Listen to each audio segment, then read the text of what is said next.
इस देश की गंदी सियासत का उस 5 साल के बच्चे ने किया पर्दाफाश, जब उस 5 साल के बच्चे ने बताया पहलगाम आतंकी हमले का पूरा सच।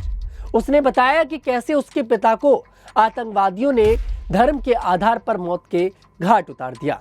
लेकिन उसके बावजूद भी इस देश में जो गंदी सियासत हो रही है वो वाकई में हैरान कर रही है।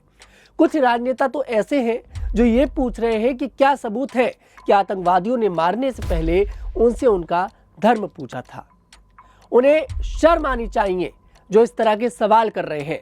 मैं उन्हें एक जवाब देना चाहूंगा कि अगर आपके परिवार का वहां पर कोई मारा जाता और जब आप ये बात बोलते कि धर्म के आधार पर मारा गया और आपसे आकर कोई पूछता कि आपके पास क्या सबूत है, तो आप क्या सबूत देते? सबूत वही है जो वो 5 साल का बच्चा बोल रहा है। सबूत वो है जिस बीबी ने अपने पति को खोया है। देखिए, इस बात में कोई झूठ नहीं है कि धर्म के आधार पर वहां पर लोगों को टारगेट किया गया। सिर्फ और सिर्फ वो हिंदू थे इसलिए मारा गया। 28 लोगों में से 27 लोग जो थे वो हिंदू थे और एक जो था वो मुसलमान था। एक मुसलमान होने से हम यहाँ पर 27 लोगों की जो जिंदगी है उसको अलग नजरिए से नहीं देख सकते। ये बात सच है कि सिर्फ और सिर्फ धर्म के आधार पर वहां पर माना गया था। इस बात में कोई झूठ नहीं है कि पहलगाम आतंकी हमले में सिर्फ और सिर्फ धर्म के आधार पर लोगों को टारगेट किया गया, या फिर यूं कह लीजिए कि सिर्फ और सिर्फ हिंदुओं को टारगेट किया गया। उस 5 साल के बच्चे ने बताया कि आतंकवादी वहां पर आए, उन लोगों ने अपने सर पर एक कैमरा लगा रखा था। कैमरा रिकॉर्ड कर रहा था कि किस तरह से उन्होंने लोगों को मारा है, जिससे वो आगे चलकर और लोगों को ये वीडियो दिखाएं और लोगों को उकसाएं। साफ कह लीजिए कि पाकिस्तान के लोगों को उकसाएं भारत के लिए, इसलिए उस वीडियो को रिकॉर्ड किया गया था। उन लोगों ने अपने सर पर कैमरा लगा रखा था। उस 5 साल के बच्चे ने बताया कि उन्होंने आकर कहा कि हिंदू अलग हो जाइए और मुसलमान अलग हो जाइए, और ठीक हुआ भी ऐसा ही। हिंदू अलग हो गए और मुसलमान अलग हो गए, और उसके बाद उन्होंने एक एक करके सभी हिंदुओं को मौत के घाट उतार दिया गया। जो मुसलमान थे उनसे भी कहा गया कि कलमा पढ़िए, उनसे कहा गया कि कलमा पढ़िए 3 बार, और जो मुसलमान था उसने कलमा पढ़ दिया, उसको छोड़ दिया गया। लेकिन जो मुसलमान नहीं था उसे मौत के घाट उतार दिया गया। सिर्फ कलमा नहीं पढ़वाया बल्कि उनकी पैंट उतरवाई, उनकी पैंट उतरवाकर भी चेक करा गया कि ये मुसलमान है या फिर हिंदू है, और जो हिंदू था उसे मौत के घाट उतार दिया गया। उस 5 साल के बच्चे ने बताया कि हमारा पूरा परिवार पहलगाम घूमने गया था, कश्मीर घूमने गया था, और उसके पिता थे, उसकी माता थी, उसकी बहन थी और वो था। उसके पिता को गोलियों की आवाज आई, वो लोग रेस्टोरेंट में ही छुप गए, लेकिन 2 आतंकवादियों ने उन्हें ढूंढ लिया था। उसके बाद उन्हें बाहर निकाला गया, उनसे पूछा गया आपका धर्म क्या है। उनके पिता ने बताया हम हिंदू हैं। उनके पिता को साइड में लेकर चले गए और उनकी गोली मार दी गई। उसने बताया कि मैंने देखा नहीं कि कैसे मेरे पिता को गोली मारी गई, लेकिन मुझे गोली की आवाज़ ज़रूर आई थी। उन्होंने मेरी माँ से कुछ नहीं कहा, लेकिन जब आतंकवादी वहाँ से चले गए थे तो वहाँ पर जो मौजूद लोग थे उन लोगों ने हमें पहाड़ी से नीचे उतारा। तकरीबन आधे घंटे 1 घंटे बाद वहाँ पर आर्मी पहुँची और वो लोग आर्मी के कैंप में ही रुके। उसके थोड़ी देर बाद वो लोग अपने होटल में चले गए। उस बच्चे ने सरकार का सच भी बताया। जब उस बच्चे से पूछा गया कि वहाँ पर आर्मी मौजूद थी, वहाँ पर सरकार का कोई व्यक्ति मौजूद था, तब उस बच्चे ने बताया कौन सरकार, कहाँ की सरकार, कोई मौजूद नहीं था। और देखिए, इस बात को तो सरकार भी एक्सेप्ट कर चुकी है कि सुरक्षा में चूक हुई है। सवाल यही है कि इतने बड़े टूरिस्ट प्लेस पर कोई भी आर्मी का जवान मौजूद क्यों नहीं था।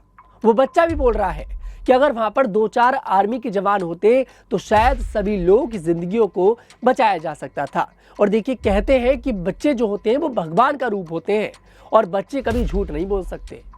और वो बच्चा कह रहा है कि मेरे पिता को सिर्फ और सिर्फ इसलिए मारा गया क्योंकि वो हिंदू थे। अगर वो हिंदू नहीं होते तो शायद उन्हें मारा ना जाता। मैं आपको बता दूं, 28 लोगों की इस हादसे में मौत हुई है और एक व्यक्ति मुसलमान भी है। कुछ लोग ये तर्क दे रहे हैं कि अगर धर्म के आधार पर मारा गया तो उस मुसलमान को क्यों मारा गया। मैं आपको बता दूं, वो मुसलमान सच्चा मुसलमान था। जब उस मुसलमान भाई के सामने निर्दोष लोगों को मारा जा रहा था तो वो मुसलमान भाई सभी आतंकवादियों से भिड़ गया। इसी वजह से आतंकवादियों ने उसे मार दिया।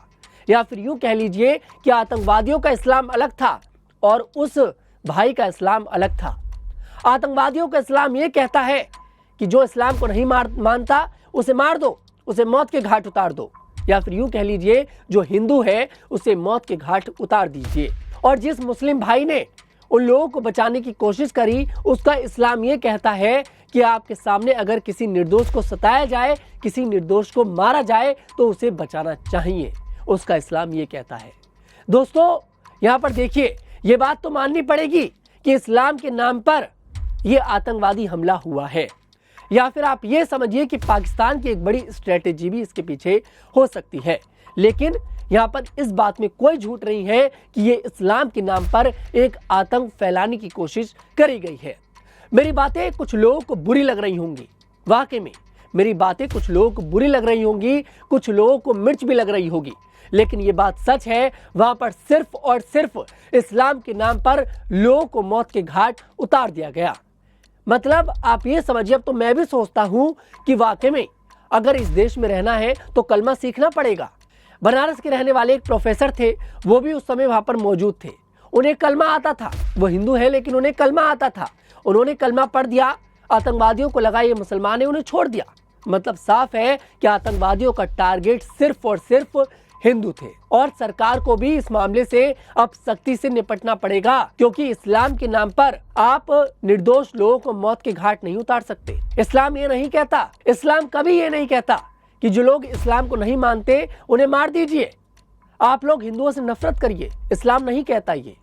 लेकिन आतंकवादियों ने और कुछ लोग अपने मन में जो कट्टरवादी सोच लेकर बैठे हैं, उन लोगों ने इस बात को धारण कर लिया है कि हिंदू जो है वो हमारा दुश्मन है। और यही कश्मीर के पहलगाम में हुआ। उन लोगों को सिर्फ इस बात की सजा मिली कि वो हिंदू थे, उन्हें इस बात की सजा नहीं मिली कि वो भारतीय थे, वो हिंदू थे। और आप ये भी मत कहिए कि ये भारत पर हमला हुआ है, आप ये कहिए कि ये हिंदुओं पर हमला हुआ है। ये सिर्फ और सिर्फ हिंदुओं को टारगेट किया गया है। मैं सभी मुसलमानों पर सवाल नहीं खड़े कर रहा, मैं फिर एक बार आपको बता दूं, मैं सभी मुसलमानों पर सवाल नहीं खड़े कर रहा। मेरा सवाल सिर्फ उन लोगों से है जो लोग इसमें यह पूछ रहे हैं कि क्या सबूत है कि उन लोगों ने धर्म के आधार पर मारा। अरे आप लोग एक्सेप्ट करिए, आप लोग एक्सेप्ट करिए कि सिर्फ और सिर्फ वो हिंदू थे इसलिए उन्हें मारा गया। क्या हिंदू होना इस देश में इतना ज्यादा गुनाह हो गया? इस देश का प्रधानमंत्री हिंदू, इस देश के राष्ट्रपति हिंदू, इस देश के गृह मंत्री हिंदू, इस देश के रक्षा मंत्री हिंदू, संसद के अंदर 200 से ज्यादा सांसद हिंदू। लेकिन उसके बावजूद भी ये क्या देखने को मिल रहा है, ये क्या देखने को मिल रहा है कि इस देश के अंदर हिंदू सुरक्षित नहीं है। जिन लोगों ने द कश्मीर फाइल्स मूवी के लिए इस्लाम के खिलाफ एक प्रोपोगेंडा बताया था, तो फिर ये क्या है? ये भी तो इस्लाम के नाम पर ही मारा गया है, क्योंकि वो लोग इस्लाम को फॉलो नहीं कर रहे थे। उन्हें फिर क्यों छोड़ दिया गया जो मुसलमान थे, जो इस्लाम को फॉलो करते हैं? ये हिंदुओं पर टारगेट किया गया है और ये भारत की मोदी सरकार को चैलेंज किया गया है। और मोदी सरकार को भी ये समझना पड़ेगा कि आपके देश में, आपके घर में घुसकर आपको कोई चैलेंज करके चला गया। आपकी देश की बहन बेटियों को वो लोग ये कहकर चले गए कि जाकर अपने मोदी को बता देना यहां पर क्या हुआ था। बदला लेना पड़ेगा। अब बदला किसी भी तरह का हो, हमें किसी भी हद तक जाना पड़े, लेकिन बदला दोस्तों जरूर लेना पड़ेगा। पाकिस्तान को उसकी औकात हमें दिखानी पड़ेगी। ये वही पाकिस्तान है जो भारत से अलग होकर बना है, और पाकिस्तान को अब उसकी औकात दिखाने का समय आ चुका है। इस खबर पर आपकी क्या राय है, कमेंट सेक्शन में मुझे जरूर बताइएगा। मैं तनुज दीक्षित फिर आपसे मुलाकात करूंगा, तब तक के लिए हमारे साथ देखते रहिएगा न्यूज़ 15।